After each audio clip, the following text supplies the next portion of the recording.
Chapter 4. The Folk in the Faraway Tree. Before very long, the children were hidden in the branches as they climbed upwards. Then, when Mr. Whiskers came back with 5 other elves, not a child could be seen. "Hey, come down!" yelled the elves, dancing around the tree. "You'll be captured! You'll be lost! This tree is dangerous!"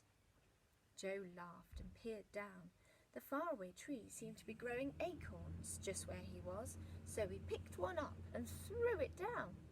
It hit Mr. Whiskers on the hat, and he rushed away shouting, "Oh, something's hit me! Something's hit me!" Then there was silence. "They've gone," said Joe, laughing again. "I expect they don't much like it when it rains acorns. Funny little things. Come on, girls." "This must be an oak tree if it grows acorns," said Beth as she climbed up. But just as she said that, she stared in surprise at something nearby. It was a prickly chestnut case with hard nuts inside.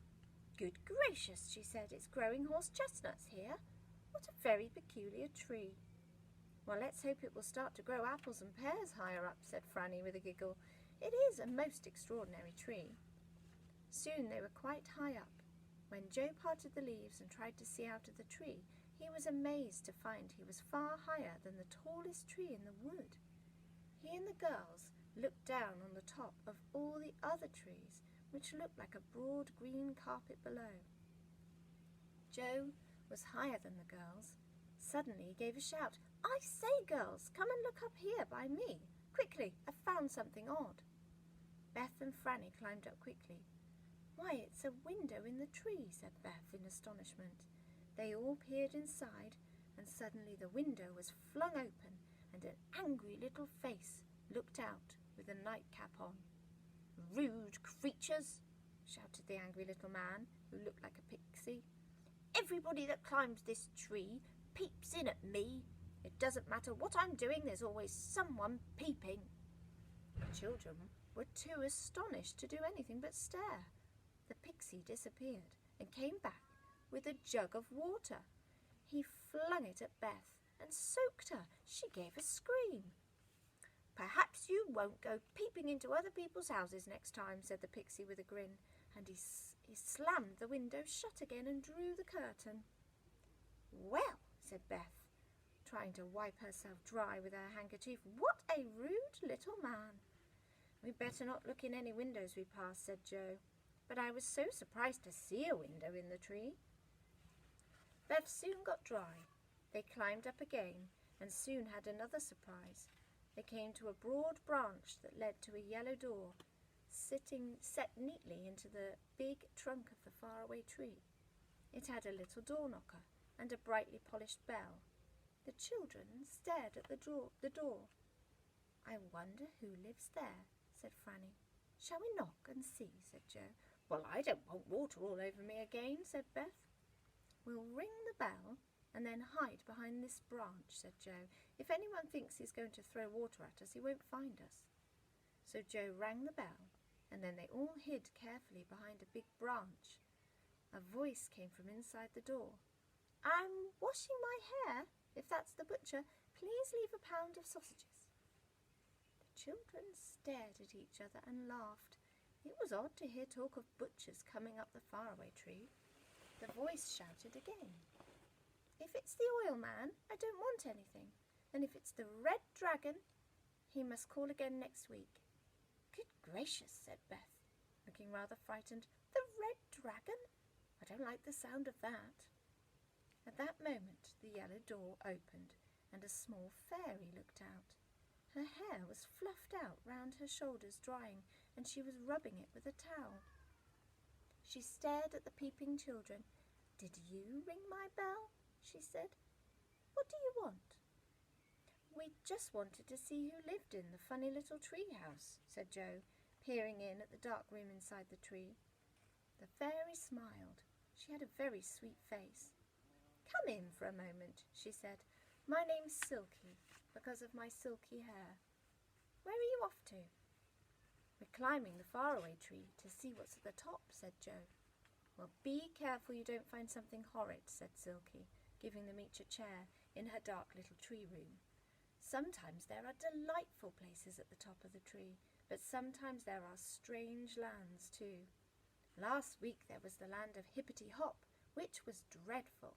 As soon as you got there, you had to hop on one leg, and everything went hippity hop, even the trees. Nothing ever kept still. It was most tiring.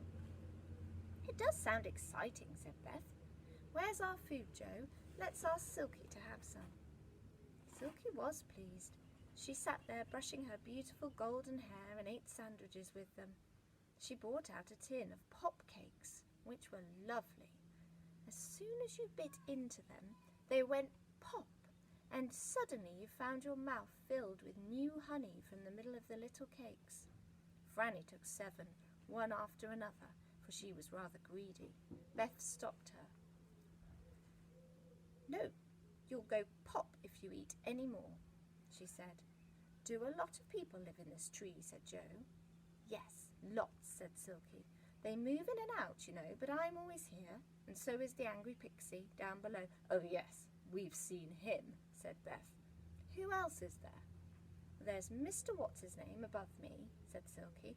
Nobody knows his name, and he doesn't know either, so he calls himself Mr. What's-his-name. Don't wake him if he's asleep, he might chase you. Oh, and then there's Dame Wash-a-lot. She's always washing, and she pours her water away down the tree, so you've got to look out for waterfalls.